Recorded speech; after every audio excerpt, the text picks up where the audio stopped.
Hello, నమస్కారం అండి. ఈరోజు మా ఇంటి పెరట్లో ఉన్న కుండీలలో నేను పెంచుతున్న ఆకుకూరలను చూపించబోతున్నాను. ఇప్పుడు మీరు చూస్తున్నది పాలకూర కుండి. ఇందులో నేను 2 నెలల క్రితం విత్తనాలు చల్లాను. 4 మొక్కలు మొలిచాయి. వాటి నుంచి ఆకులు తీసి వాడుకుంటూనే ఉన్నాను. అలా ఆకులు తుంచుతూ ఉంటే ఆకులు వేస్తూనే ఉంటాయి. రెండవది తోటకూర. ఇది కొద్దిగా స్థలం ఉంటే మట్టిలోనే విత్తనాలు చల్లాను. ఇవి మొక్కలు పీకి వాడుకోవచ్చు, లేదా తలలు తుంచి వాడుకుంటుంటే మరల చిగుర్లు పడుతూ ఉంటాయి.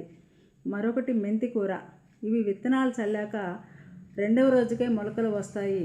వారం 10 రోజుల్లో కుండీ నుండి తీసి వాడుకోవచ్చు. ఇలా 4-5 కుండీల్లో 4-5 రకాల ఆకుకూరలు పెంచుకుంటే తాజాగా కోసి పప్పులో కానీ 2-3 రకాల ఆకుకూరలు కలిపి పులుసు కూరగా కూడా చేసుకోవచ్చు. 2 లేదా 3 ఉన్నవారికి ఇవి సరిపోతాయి.